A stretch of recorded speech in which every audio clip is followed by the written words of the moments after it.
Hello everyone, good morning to all of you. I have a new story. The story name is The Hungry Fox and the Grapes. Hungry का मतलब होता है भूखा. Hungry का मतलब क्या होता है? भूखा. और grapes का मतलब होता है अंगूर. अंगूर. तो एक भूखी लोमड़ी है और ये अंगूर के बीच में कहानी है. तो कैसे कहानी है, आइए इसको स्टार्ट करते हैं. There was once a hungry fox. एक बार की बात है, एक भूखी लोमड़ी थी. Who while wandering मतलब घूमना होता है, भटकना होता है. जो भटका करती थी, भटक रही थी. इन सर्च मतलब खोजने के लिए, खोज में. ऑफ फूड मतलब भोजन को खोजने के लिए वो क्या कर रही थी? घूम रही थी, इधर उधर घूम रही थी.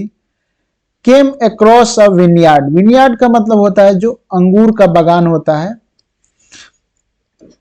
अंगूर का बागान.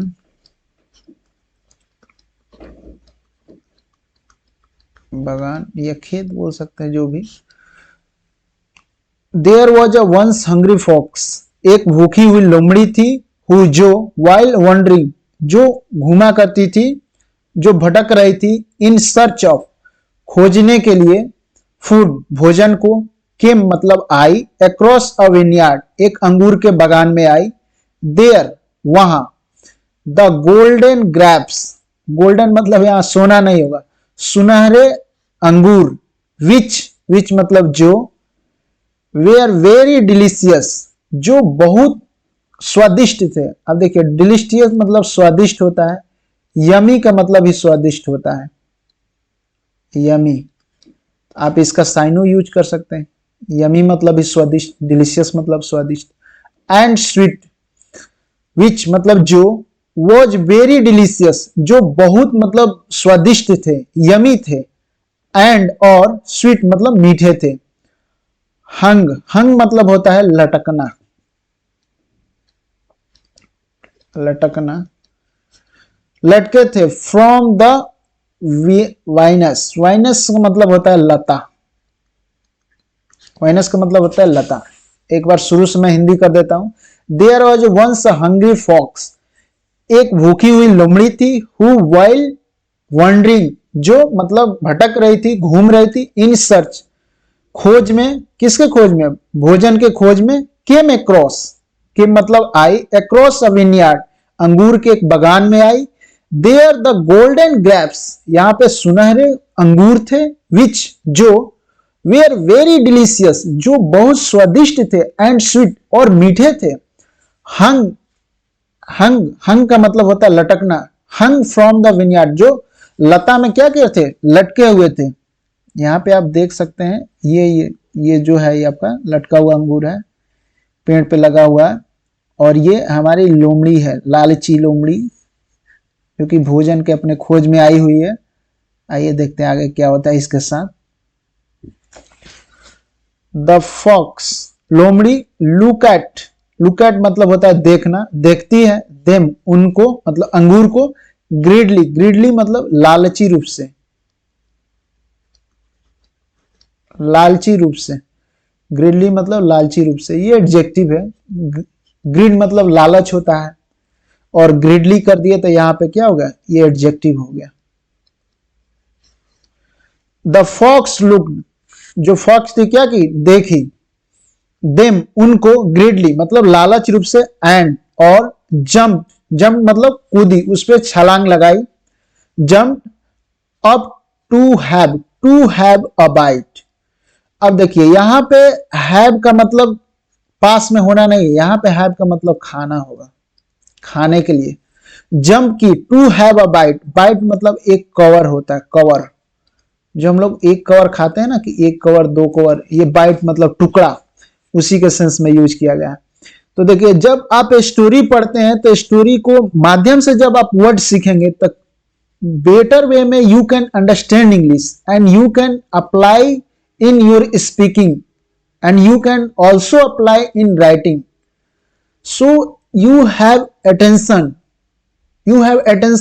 which type of structure has given in this story, and how can I use it, and how can I speak, how can I write, and how can I use day to day life.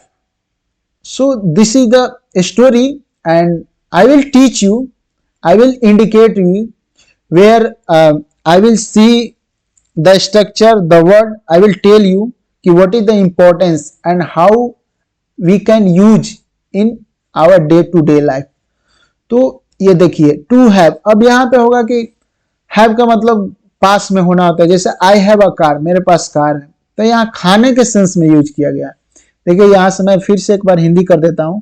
The fox look at them, the लोमड़ी थी, looked at मतलब देखी उनको, ग्रेडली मतलब लालची रूप से, and jump up और उस पर जंप की, छलांग मारी, टू हैव अ बाइट मतलब उसे खाने के लिए, इनटू द ग्रैप्स, ग्रैप्स पे क्या करी, छलांग मारी, अंगूर को छलांग मारी, क्या करने के लिए, खाने के लिए, बट लेकिन failed to reach them, failed मतलब असफल हो गई, टू रिच मतलब, रिच मतलब होता है पहुंचना, देम उनके पास तक वो नहीं पहुंची मतलब वो पहुंचने में असफल हो गई।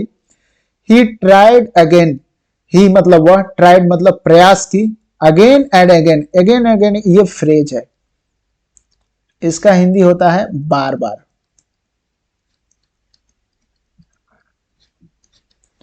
You should learn again again and again, and you have to try again and again. If you want to speak English, so you have to try again and again. मतलब आपको अंग्रेजी सीखना है तो आपको बार बार क्या करना है, प्रयास करना पड़ेगा। तो आप इसको यूजली स्पोकन इंग्लिश में आप इसको यूज कर सकते हैं। ही ट्राइड उसने कोशिश किया, again and again bar bar, with के साथ, all his capacity, all his मतलब सभी, ऑल मतलब सभी, हिज मतलब अपने, कैपेसिटी मतलब क्षमता, अब जितना उसका क्षमता था वो क्षमता से क्या करी, छलांग मारी, बट लेकिन, स्टिल, स्टिल का मतलब यहां होगा फिर भी, स्टिल का मतलब स्थिर भी होता है, स्टिल का मतलब फिर भी होता है।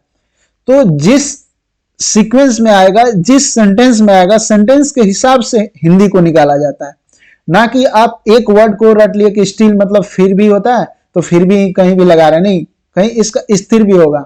जैसे मैंने पीछे के स्टोरी में मैंने बताया हुआ है, उसमें स्टिल का मतलब स्थिर होगा।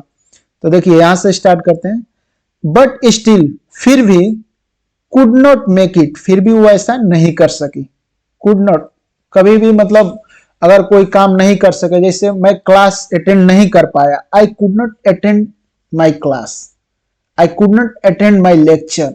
तो कोई भी चीज यदि आप मतलब पास्ट में उस चीज को नहीं कर पाए, मतलब असक्षम थे आप, तो उसमें आप कुडंट का यूज कर सकते हैं।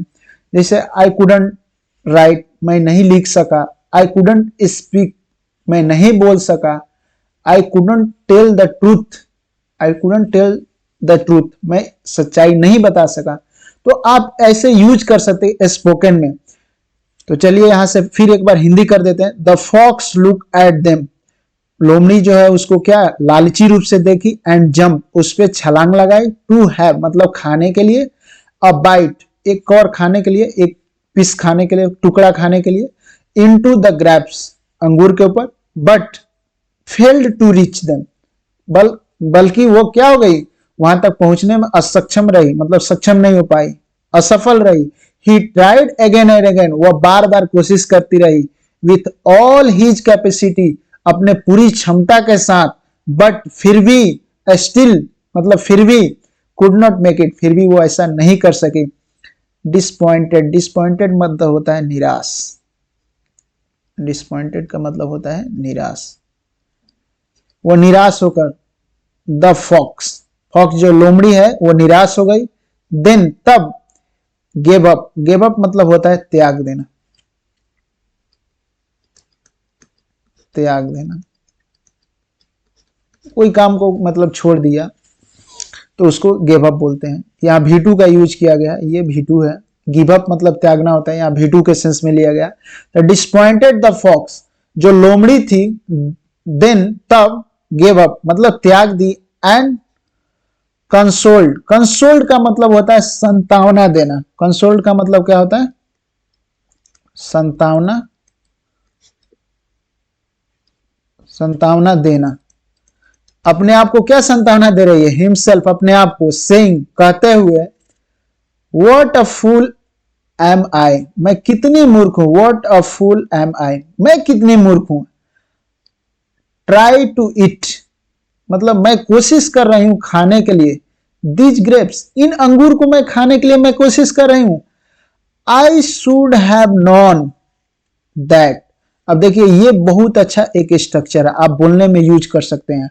जैसे बोलना आई शुड हैव नॉन, मुझे पता होना चाहिए था, तुम्हें जाना चाहिए था। यू शुड हैव गॉन, तुम्हें जाना चाहिए था, उसे पढ़ना चाहिए था। ही शुड हैव रीड, उसे समझना चाहिए था। He should have understood, sorry. तो आप ऐसे बोल सकते हैं, इसको बोलने में भी यूज करें।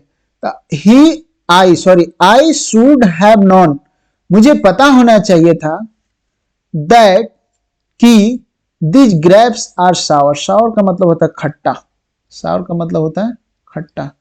मुझे पता होना चाहिए था कि ये अंगूर क्या है, खट्टे हैं।